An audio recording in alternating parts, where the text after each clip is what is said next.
Hey everyone, before we get started today, I want to thank you for listening to Open Container and ask that you please subscribe to the show by clicking follow on the podcast app you're using right now. Following the podcast is the best way to ensure that we will continue to crack open the container every single week. Thank you, and let's start the show. Welcome to Open Container. I'm Doug Schnitzbahn. I'm a journalist, writer, and overall lover of the outdoors. I've fought wildfires, reported on national politics, published magazines, and I've played Ultimate under the midnight sun. On this podcast, we're going to have an open conversation about culture, conservation, policy, business, issues that matter the most to the outdoor community. Let's get some. One of the hardest things about being a conservationist, or let's just say it, an environmentalist, is that you're always losing. Even just now, I hesitated. For some reason, the word environmentalist has become tainted, loaded with shame and stigma. And yet, as my friend Mike Medberry, a savvy and effective environmentalist himself, once said, being an advocate simply means speaking up for the species and places that have no voice. Still, it's true. Every day we lose more of the natural world. Developments pave over fields, forests are cleared, species disappear. Conservatively estimated, between 200 and 2,000 extinctions occur every year, and over 1 million species currently face extinction. Hard-fought protections are stripped away, sometimes erased overnight with the whim of a new political leader. Just look at Bears Ears National Monument. It was a major victory, not just for the animals and the landscape, but also for the native people who were finally going to help manage land they've used and honored for millennia. Right now, all our protections for wild places, parks, forests, deserts are under threat. And somehow, those who fight for these places are being cast as villains, while those seeking to exploit or privatize them are positioning themselves as heroes, champions of freedom battling some imagined tyranny. That's simply not true. Our planet remains in serious danger. Maybe this is at the root of why environmentalist has become a dirty word.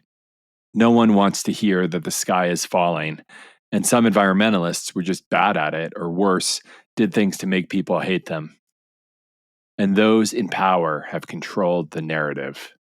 And yet, we can survive on a damaged, even dying planet, but we've never truly lived through that reality. We don't know what that means. I've long admired biologist and writer E.O. Wilson. He began his career studying ants and soon recognized the parallels between their colonies and human society. He called this eusociology, the way we specialize, the way we divide labor, the way some of us stay in the core while others venture out to forage. Like ants, we all play different roles. And like ants, we have the ability to dominate any ecosystem we enter. But Wilson believed, starting with the Industrial Revolution, humanity has suddenly become more powerful and dangerous than any other force on the planet. He writes, "The real problem of humanity is the following. We have Paleolithic emotions, medieval institutions, and godlike technology. And it is terrifically dangerous, and it is now approaching a point of crisis overall." Wilson reminds us that we are just one of the biosphere's current inhabitants. He writes, "Human beings are not exempt from the iron laws of species interdependency. We were not inserted as ready-made invasives into an Edenic world, nor were we intended by Providence to rule that world.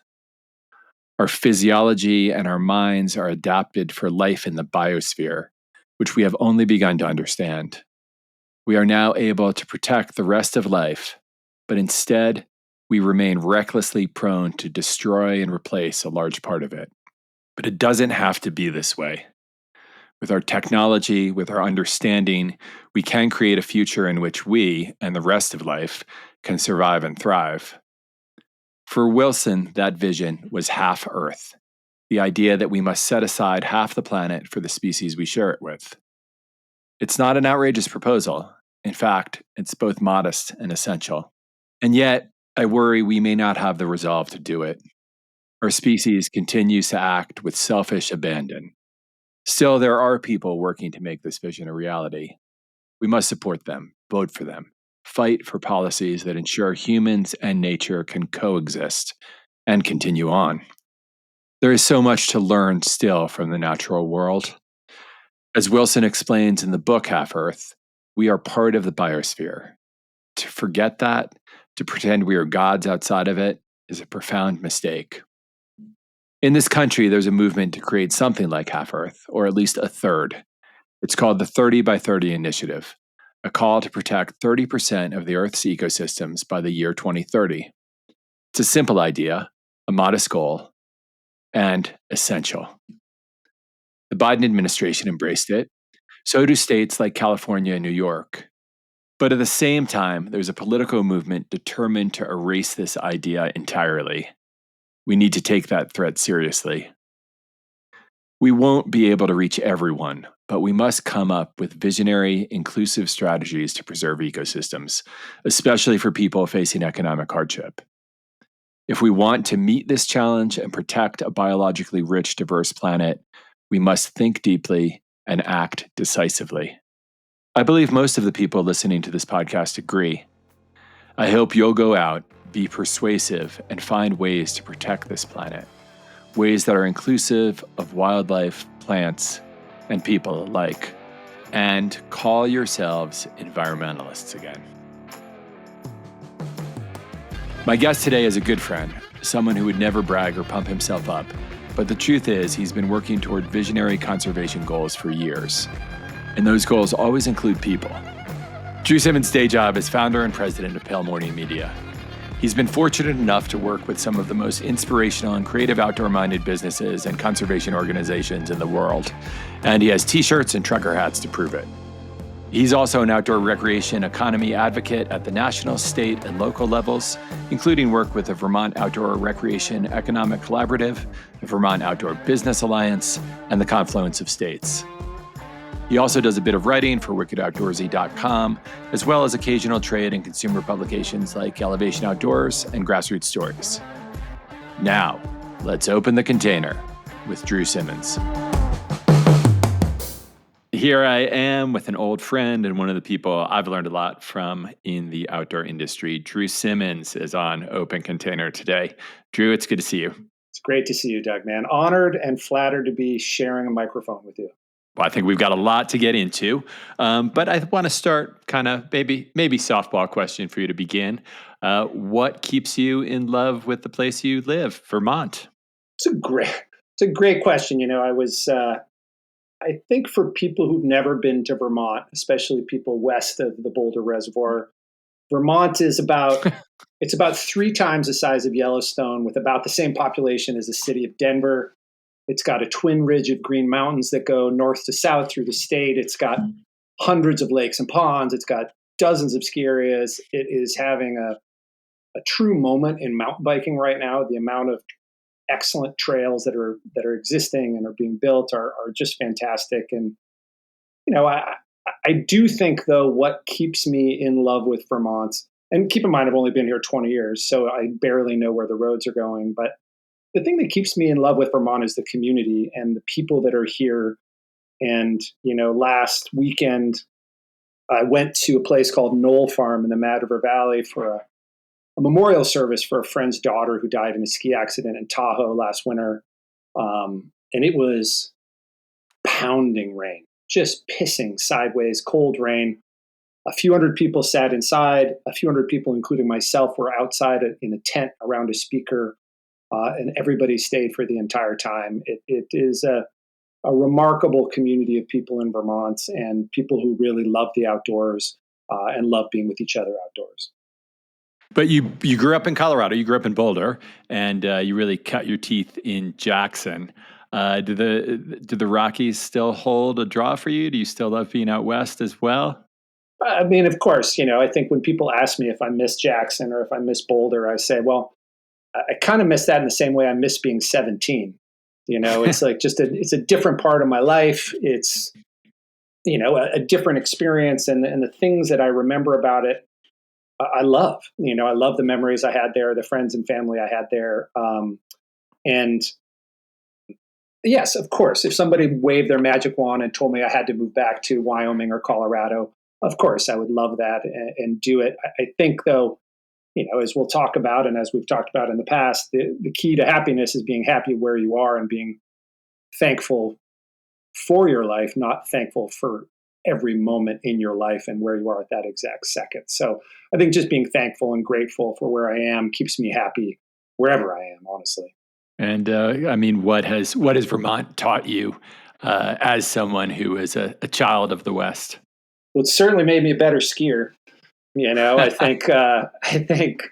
was all about the wide open bowls and soft snow. And coming here, I have learned a ton about edges and ski tuning, and I've become quite good at repairing core shots.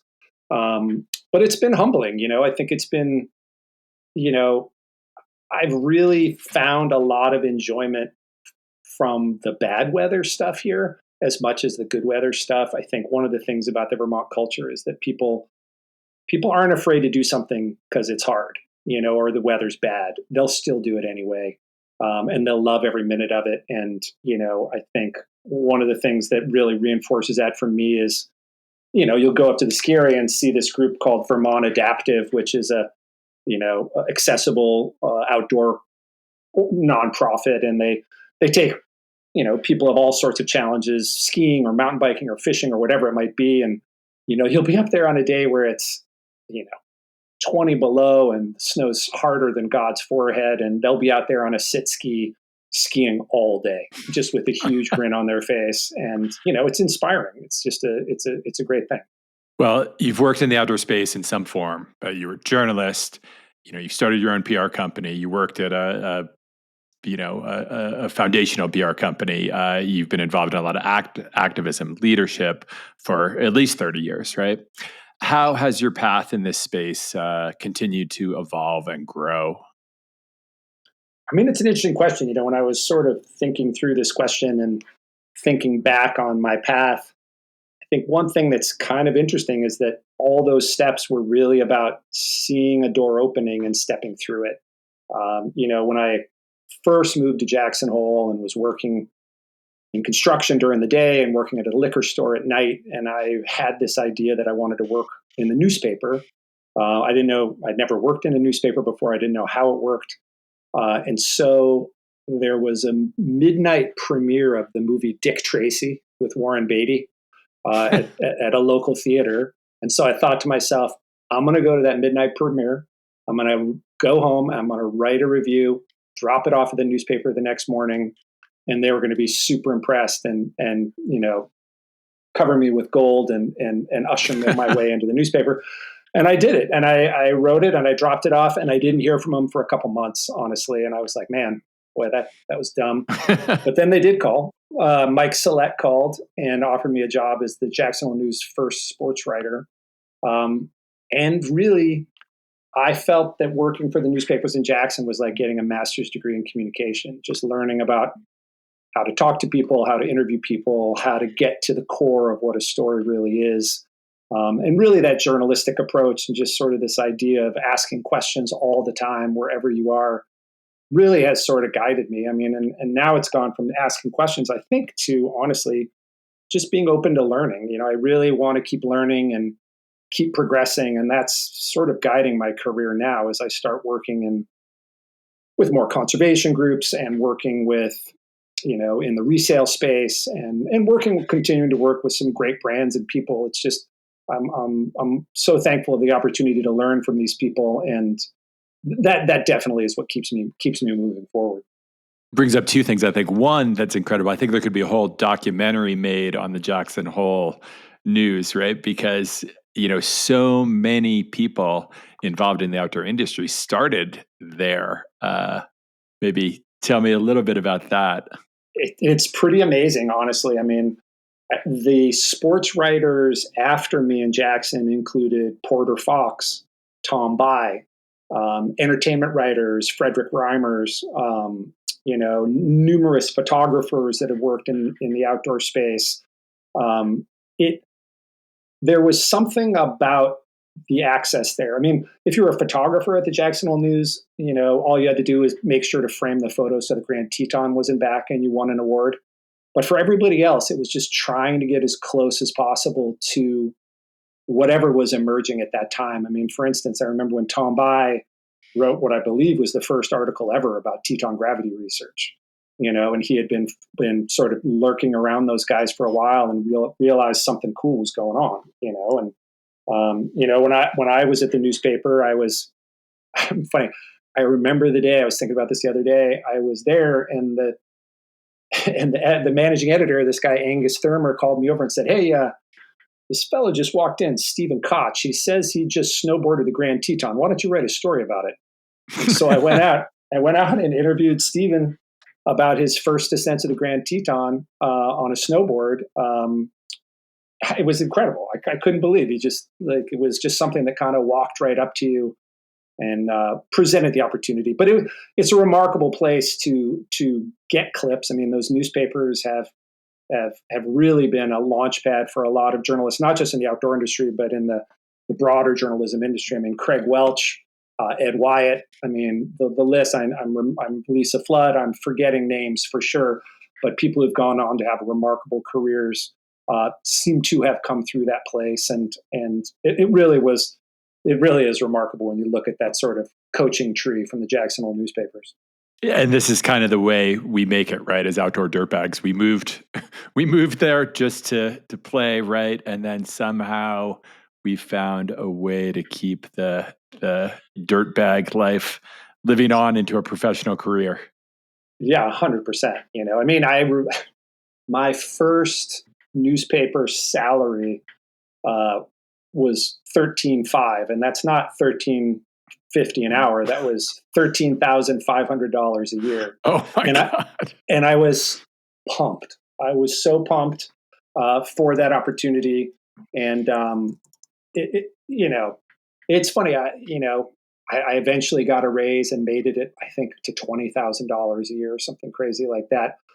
But really, it was the opportunity to write those stories and engage with people, and really remarkable. Go to the rodeo, cover snowmobile races, cover hunting and fishing and skiing, and then people like Yannick Noah would come to town for a tennis exhibition, and you'd interview Yannick, and going to the Jackson Hole One Fly and interviewing Chuck Yeager about fly fishing. It was remarkable, just sort of the cast of characters that came through there, and we could talk for days about the Jackson Hole newspapers for sure. Well, and then what I love is I think both of us in similar ways, we began kind of just finding a way to pay the bills with bad paying jobs, which might not have been the best idea.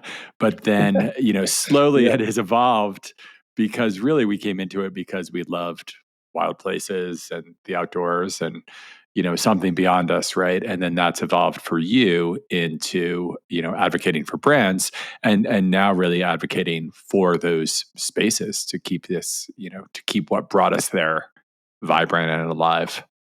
Yeah, and it's interesting, I think a lot of it is, I've joked at times that I've spent my career trying to get as close as possible to the heartbeat of the outdoor industry. And I think that's true of a lot of people. You get a taste of it and you really love that life and you really love those experiences. And so you want to stay close to it. And you're like, well, how can I stay close to it? You're like, well, I can become a part of it. I can be a translator or an advocate or a storyteller around this space. And that starts as a way, like you said, to put, pizza on the table and dog food in the bowl and pay for gas for your Volkswagen van. But then it becomes, what else can I do? How can I help this thing as well as make a little bit of money from it? And I think that's also a natural progression. I think, in the outdoor world and you get into the outdoor advocacy space, everybody's on this timeline, from being a brand new beginner in advocacy to being a veteran expert, and everybody's on a scale in there. And I think as you progress up that scale, what motivates you and what your goals are start to change. So with all this experience, what we're looking at right now, what is your biggest concern, for the outdoor industry, for public lands, for the freaking planet? I mean, should I just throw a dart at the wall and pick one of those concerns off it? I mean, it's, I think there's a bunch of things that I'm concerned about, and generally speaking, I'm an optimistic guy, and I try to see things glass half full. But I do think that there are things that are not huge secrets. I mean, I think as far as the outdoor industry goes, my hot take right now is that the pandemic outdoor boom was actually not a great thing for the outdoor industry. It was this rush of profit taking, and in that rush of profit taking, which has now come back to earth, and like we're basically at the same levels that we were pre-pandemic. But during that rush, a lot of people's priorities changed, and people shifted what they wanted to do. They shifted how they were marketing to people, and generally speaking, put a ton of money into digital at the expense of literally everything else. And now that we're post-pandemic, the cost of those digital tools has gone up and their effectiveness has gone down. And now with the arrival of AI, and people are looking around saying, "Wait, what do I do now?" And even though the answer is like, well, what were you doing before the pandemic? You were advertising in magazines and you were going to trade shows, but they don't want to do that because they took it off their line item. So, I do think, the outdoor industry is a little bit like, young adult males right now. I mean, they're sort of addicted to technology and living in their parents' basement and are getting really lonely. And the answer is they got to get outside. They got to mix it up with other people, and they got to try some new stuff. I mean, and then as far as public lands go, I mean, I think my probably biggest concerns is, we're gearing up for this quote unquote fight for public lands, and unfortunately, I think we should probably be thinking about round two rather than round one. I think yes, we should do everything in our power to stop the sell-off of public lands and the stop of conversion to privatization. But it's one of the truisms in advocacy and policy work that virtually everyone knows is it's not a sprint, it's a marathon. And, just because you clicked that box once and sent one form letter, that's just not enough. We've really got to get ready. And at the same point, you have to get ready for those conversations about what's the difference between public land and private land when it comes to outdoor recreation. I mean, you can look at a fantastic private mountain biking area or ski area or even fishing stream. So what's the difference between that and public? And I mean, the answer is really the predictability of it, that what makes public land an ongoing economic driver is people can plan their trips months, years, decades in advance, knowing it's going to be there. You can build businesses around it. You can buy homes near it. But when it's on private land, all it takes is like somebody spilling a cup of coffee on somebody else, and it's gone. So, I think public lands are, we need to buckle up because it's going to be a long ride. And, and as far as the planet goes, right, like I said, we're just going down the hit list, the depressing stuff. But, I think,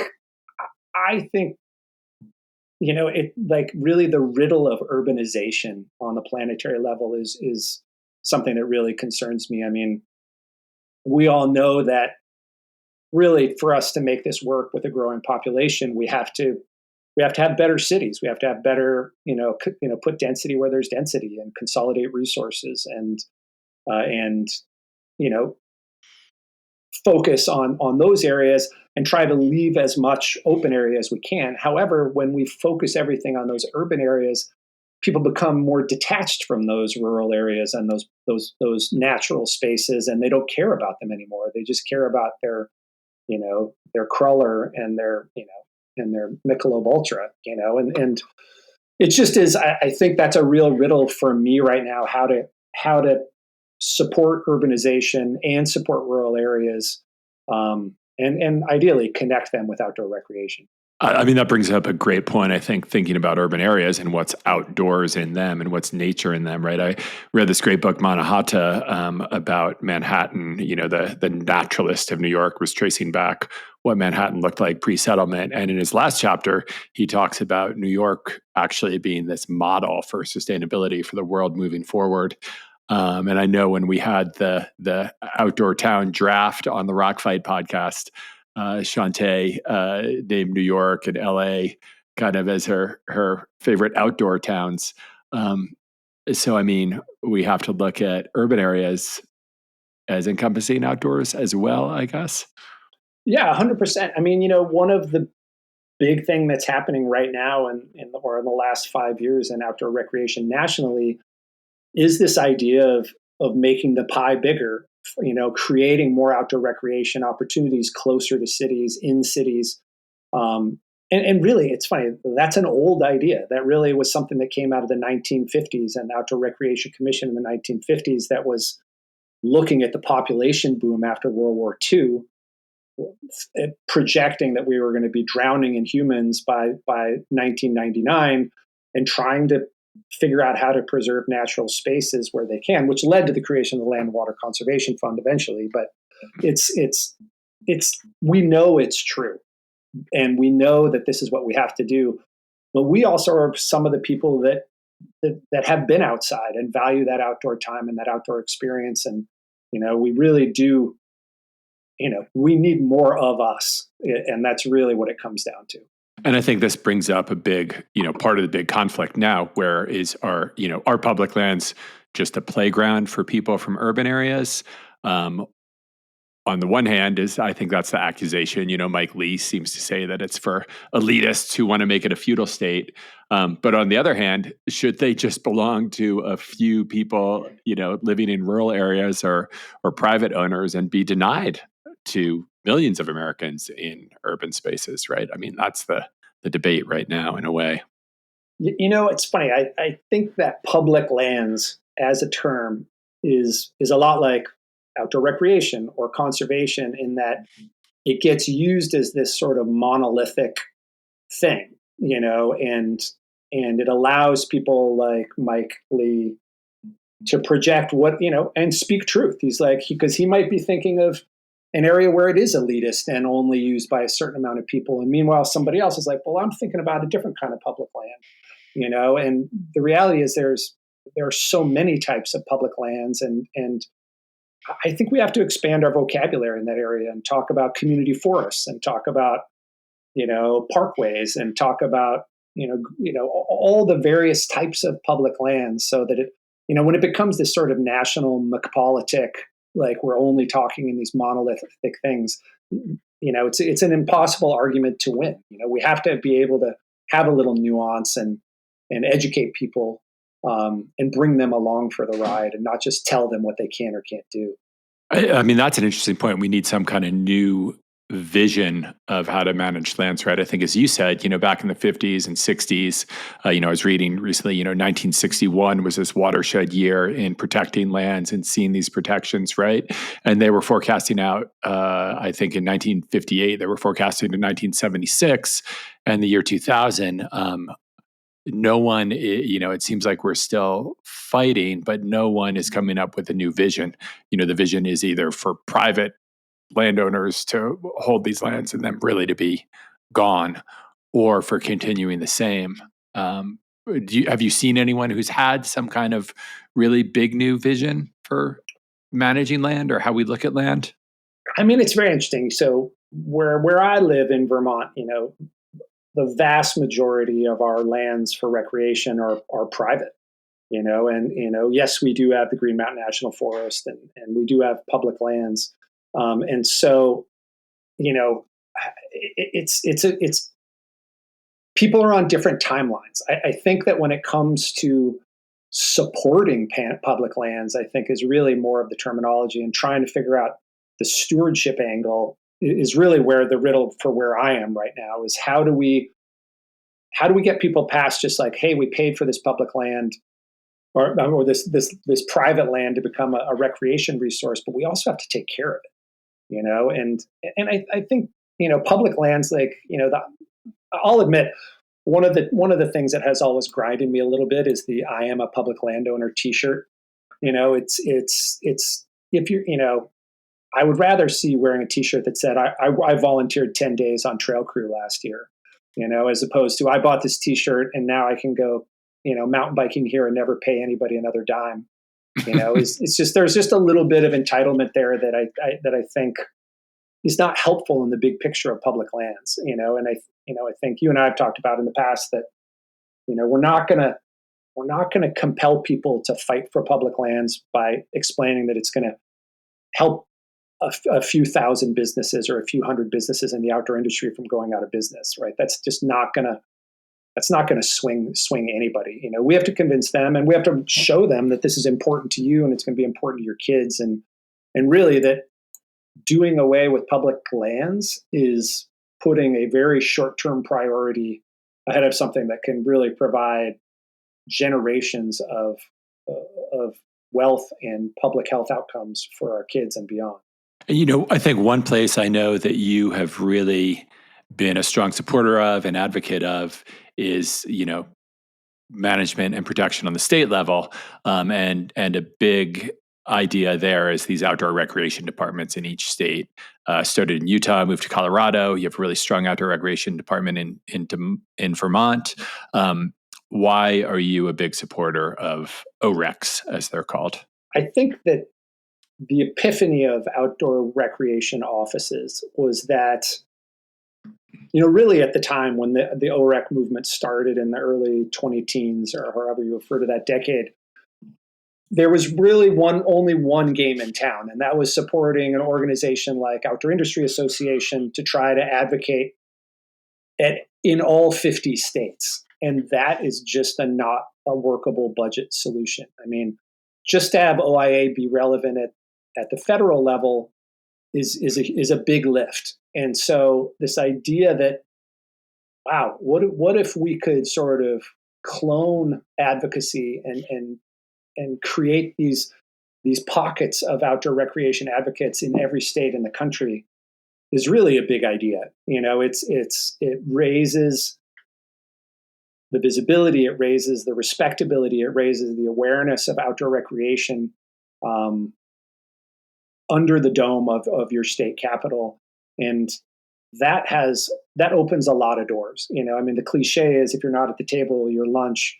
But I think having that respectability and being there and being in the trenches on a day-to-day basis is super important. It's not a secret, but really advocacy and all policy work is about earning political capital and spending political capital. And to earn it, you got to be there. You got to put the work in. You got to be a good neighbor. You got to testify for your friends, testify for your allies, and build that community. And then spending the political capital, you don't get that many chances to do it. And a great example of that is, this outdoor movement, which happened in the early 20-teens, installed these state offices of outdoor recreation. And I don't know how many it was when the pandemic hit, but one of the outcomes of the pandemic was that all this federal money became available through ARPA and through other funding sources. And the states that had infrastructure in place for outdoor recreation were able to capture huge amounts of this, because a lot of that funding was earmarked for outdoor recreation. And people who had those bodies in place were able to jump on this. And once again, when you invest in outdoor recreation resources or you maintain your public lands, you're making a long-term investment in the economic health of your rural areas specifically, and enabling them to not turn to short-term alternatives like extractive industries, which, once you dig it up, it doesn't go back to being a natural place ever again. And I really, there's so many things moving so quickly, and I really am hopeful that people can take the long view. Just as a brief aside, I've been doing some work in Maine around a conservation effort with the Penobscot Nation to return 30,000 acres to the Penobscot Nation on the East Branch of the Penobscot River. And one of the things that I learned one of the many things I've learned in that process is that their land management ethos is guided by a 7-generation mentality, that, their decisions should be considered how it's going to impact the 7th generation beyond you. And, I would be incredibly thankful if we could just even take half of that or a quarter of that for some of the decisions that the United States is making right now. And as always, it's a good reminder that this land we're arguing about and saying is ours, and that people in the West they have more right to than people in the East. I mean, it's all stolen when it comes down to it, right? So, Yeah, I mean the land acknowledgement thing. I mean, I am.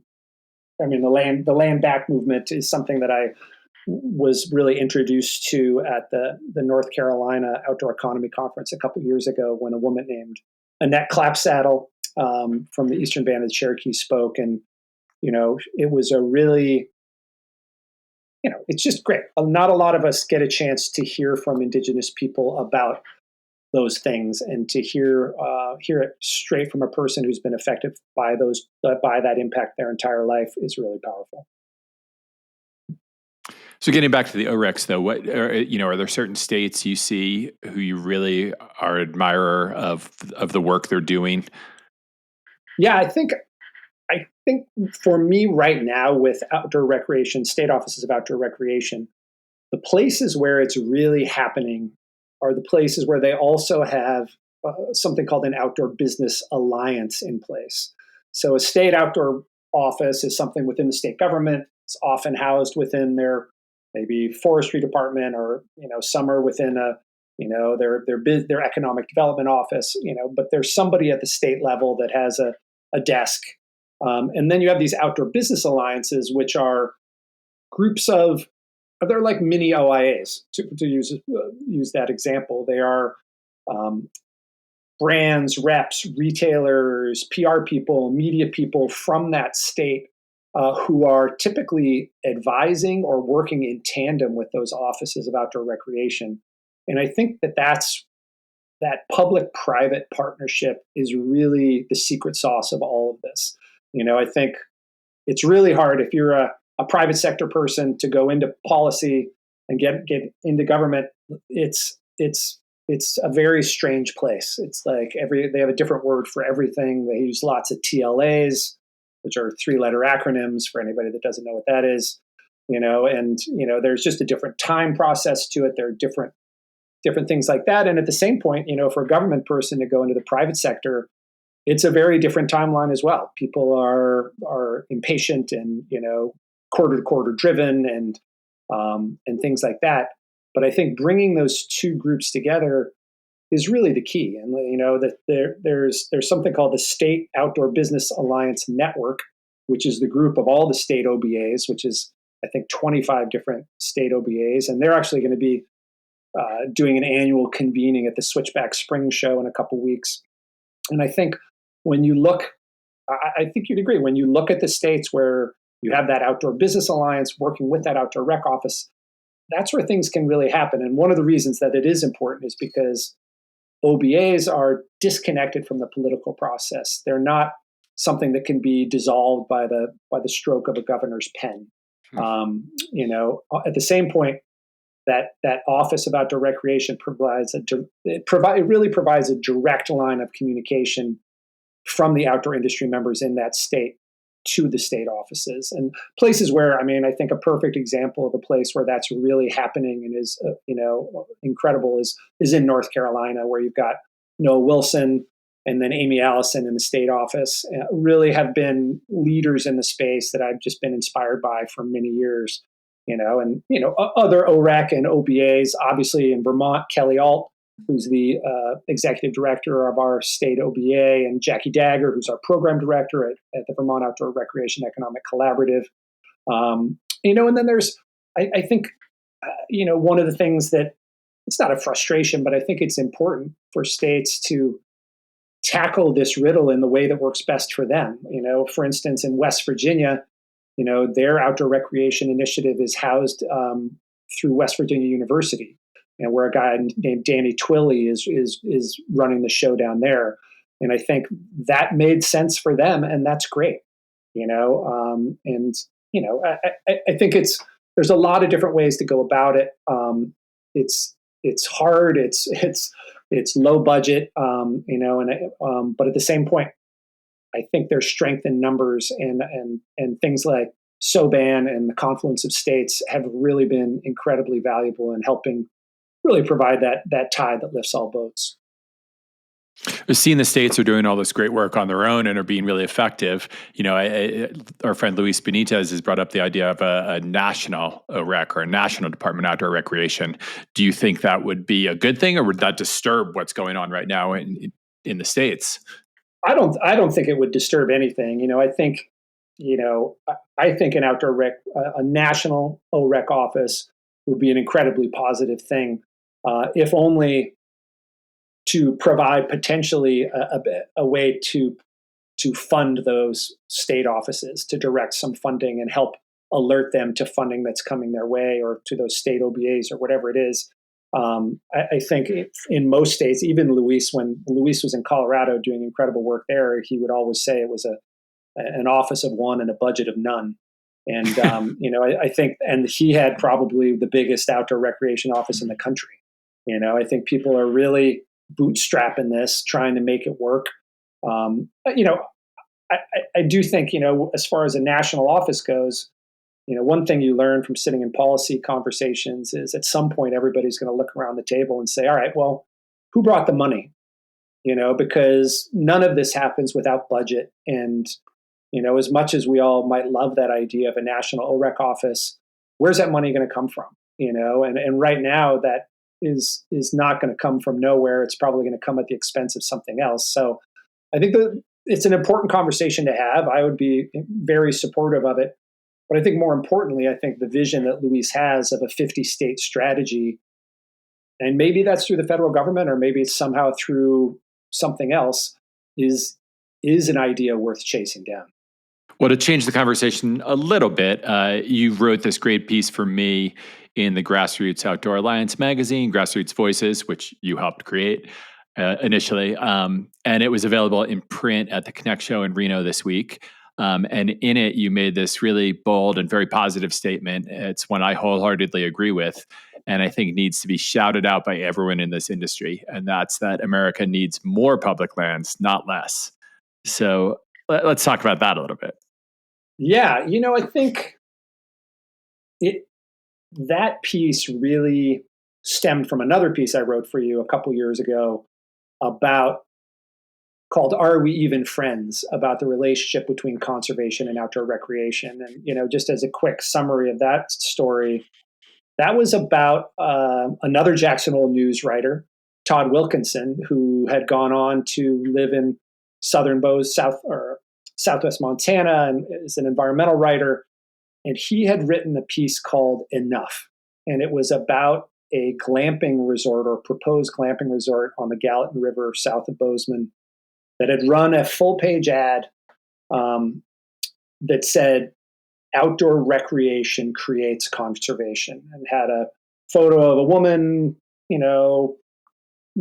cradling a little piece of grass in her hands with a young boy next to her. And anyway, that really set Todd off. He really called BS on the whole thing, that outdoor recreation creates conservation. And it for me, it kind of stung, because I had really lived most of my life in the outdoor industry at least half believing that was true. But when I sat down and really started thinking about it, I had some doubts. And when I started looking around at other people in the outdoor recreation, I started to realize that, if you asked 10 people in the outdoor industry, how are we doing in conservation? They'd probably say, 9 out of 10 would say we're doing great. But if you ask 10 people in the conservation space how outdoor recreation is doing, almost all of them would be pretty meh about the whole thing. I mean, I think it's important to understand that dynamic, and it's important to acknowledge that when you say outdoor recreation creates conservation outcomes, that there is no scientific data to prove that. We don't have an equation where 6 pounds of outdoor recreation equals 1 ounce of conservation. Like, we just don't have that math. However, we all know a person or two that has had that happen. So there is a 100% reason to believe that outdoor recreation does create conservation in at least a few places. And when I wrote this piece for you for Grassroots Stories, really the motivation, yes, the headline is "America needs more public lands, not less." But the subhead is really, we need, as an outdoor recreation industry, to figure out how we can create conservation. We have to. It is an imperative for our industry and for public lands that we figure out, that we identify the ways where we are creating conservation outcomes, and if we're not creating conservation outcomes, we need to change what we're doing. I think that to me was the big idea in this piece, that we can't run away from this idea of outdoor recreation creates conservation anymore, because yes, we don't have any data to prove it. I'm like, let's make the data, let's make it a reality, because to have more public lands, we need more people on our side, and to have more people on our side, we need them to truly care about these natural places. And honestly, if you want people to care about natural places, you have to show it to them. You have to get them in those places. You have to let them experience it. And you have to do it again, and you have to connect the dots for them. And I really think that sort of is the man on the moon mission for the outdoor industry in the next couple of years is recognizing, number one, is this a fight you're willing to do? And if it's not a fight you're willing to do, then you need to recognize that maybe you're just a company that makes outdoor things. You're not really an outdoor company. Yeah, and this is always, this is where we're at, I think, especially under fire, right? Is we have this great shield we can use. Outdoor recreation, it's a $1.2 trillion industry, right? We can use this economic argument all the time, and it's there.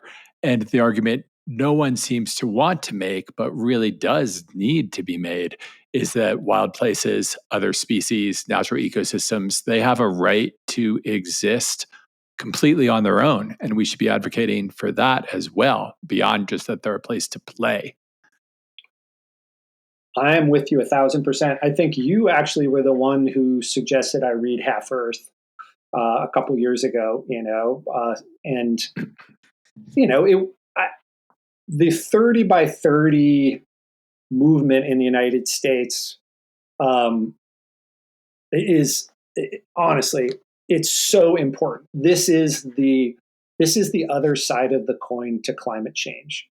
Climate change, yes, it's fucking with your skiing, and yes, it's flooding your basement, but it's also causing species to move north. It's accelerating extinction around the globe.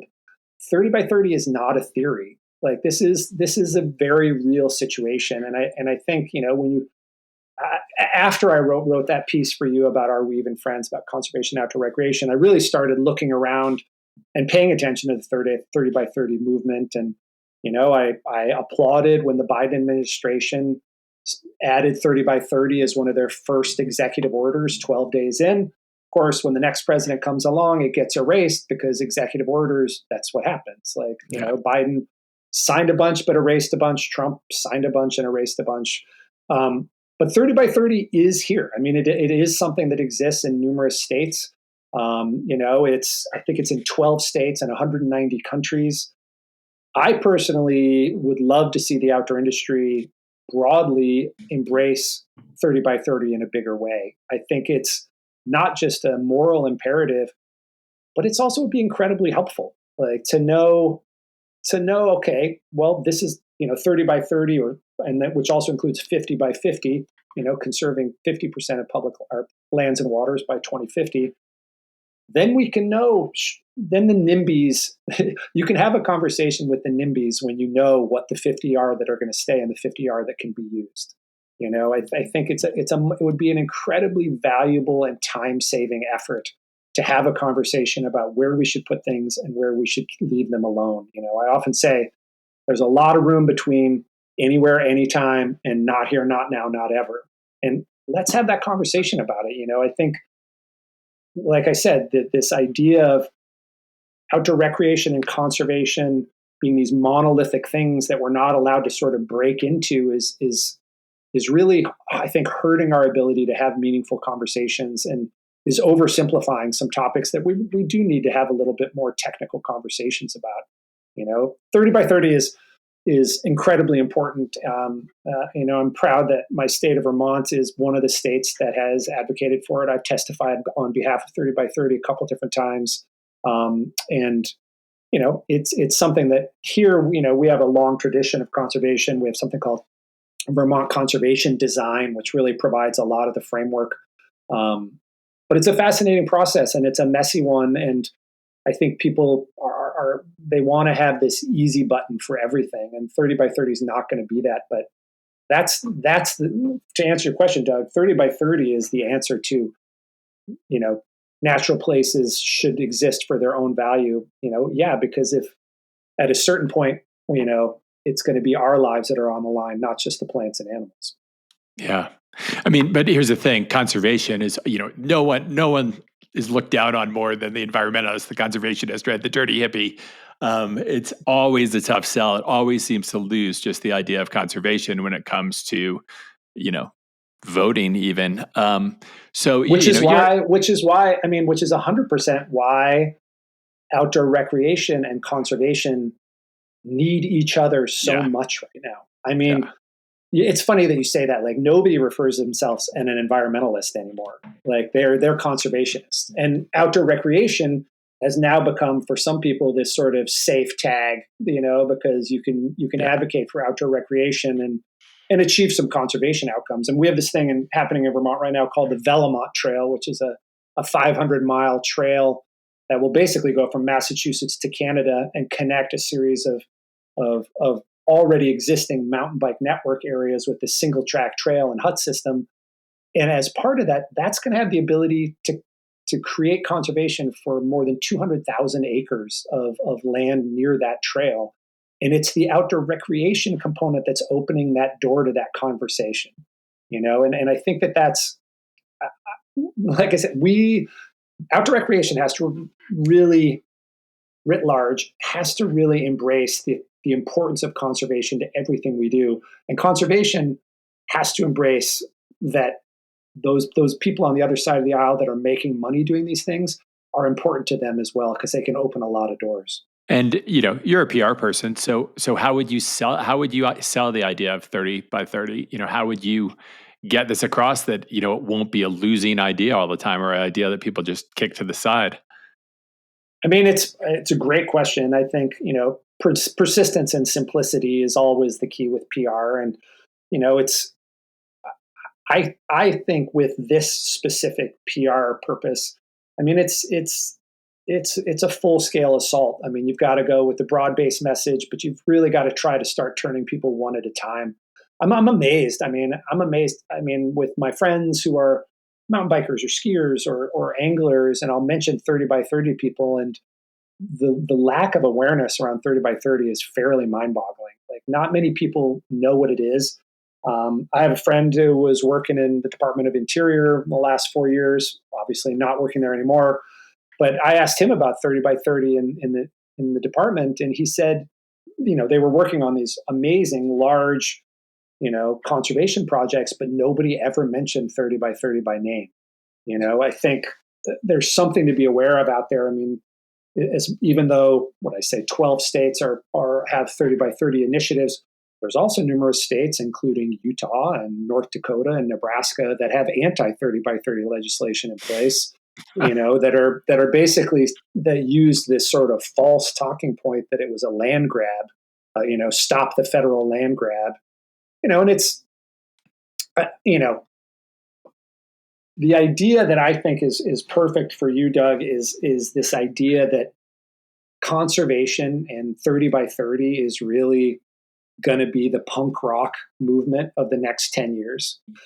Because as public lands are converted to private, they're going to the man, and conservation, making them for the people, is about the most punk rock thing I can think of. So, you're welcome to run with that as much as you want.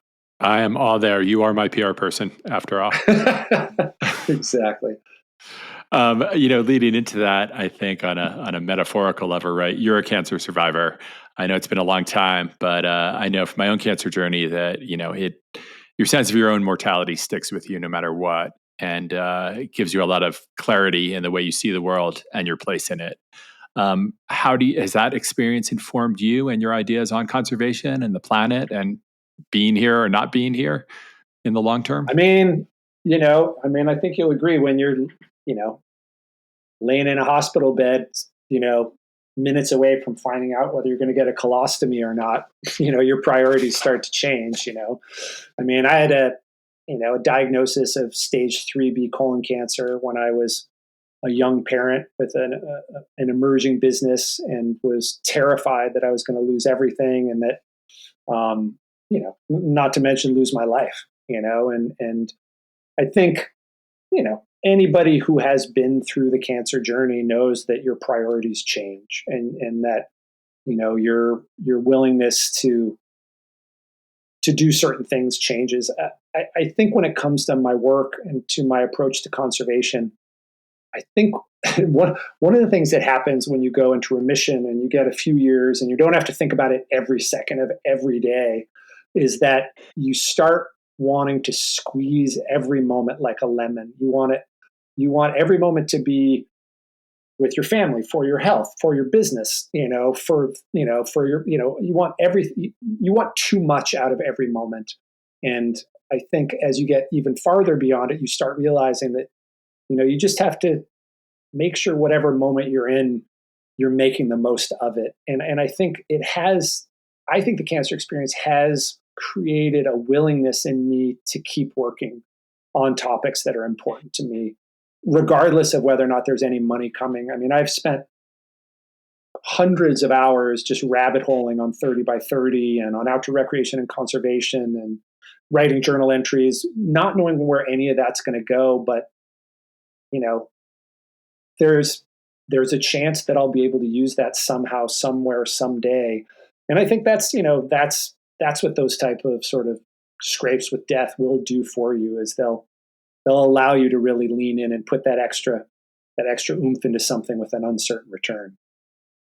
And maybe this isn't an argument just for pure conservation too, right? That there's so many people, who've suffered in different ways, be it cancer or mental illness or other, scrapes with death. Like, can we somehow all get together and come to a realization that we can preserve life and the planet and things beyond us, right?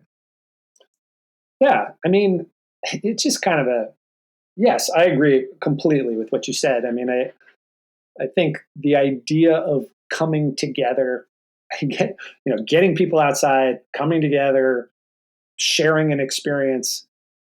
I just don't think that even the people that we disagree with the most are going to be that unaffected by that experience that we can't have an important conversation.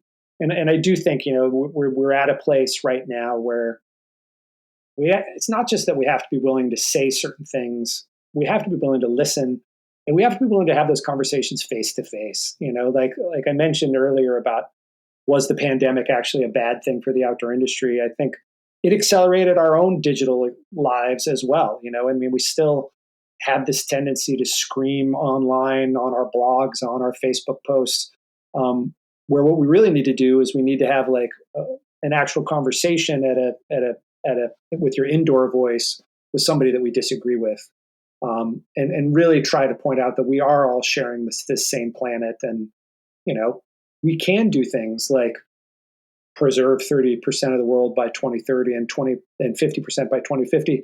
That will be good for everybody. I think that's just a really important conversation, and something that certainly is on my mind all the time. I hate to move the conversation on, but we're starting to run out of time. And I did want to give you a plug for one thing you're working on right now that I do think is important in the outdoor world. And I know you're working with the Switchback show that is coming up. Why did you want to work with that show in particular, and what's exciting and different about it?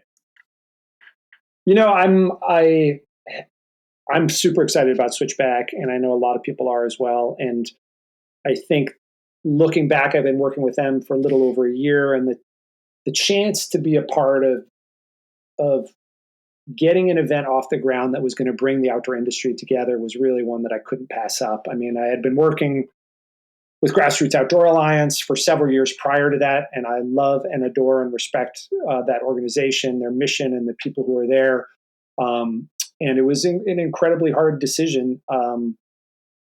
That said, the outdoor industry, I think we're in the same boat. The outdoor industry has given us so much. It's given us our careers, it's given us our friends, it's given us our culture. And I see that slipping away for a lot of different reasons. And I think the chance to come at this with a fresh start, Switchback has a real simplicity to it. It is a clean slate, for a bunch of reasons. And one thing we haven't, sort of talked about that you and I have talked about in the past was, outdoor retailer returning to Utah after moving to Colorado on behalf of the outdoor industry's request. And I think when outdoor retailer went back to Utah, that really left a bad flavor in a lot of people's mouths. And it's tough to pick trade show venue states by your politics. On the other hand, when you made a stink about moving it away for one reason and then you just forget the whole thing and go back, I know I've talked to numerous people about it, and I know that it has been a thing. And I'm not saying that's why Switchback is taking off, but I do know that I think not having those old associations is going to make it easier for Switchback to really become what it wants to be. And I think I'm super excited that people are making Switchback their own. They're bringing their own ideas. They're bringing their own initiatives. I mean, the Rock Fight is going to do a live broadcast. It's going to be the event of the year. It's going to be incredible. We're all going to get tattoos. It's going to be fantastic. So, do you think trade shows might be starting to become a thing again for the outdoor industry? I mean, it's funny you say that. I think they have to be. I think if they don't become a thing, then we're just going to become a sub page of Amazon.com, and I don't think that's anything that anybody wants.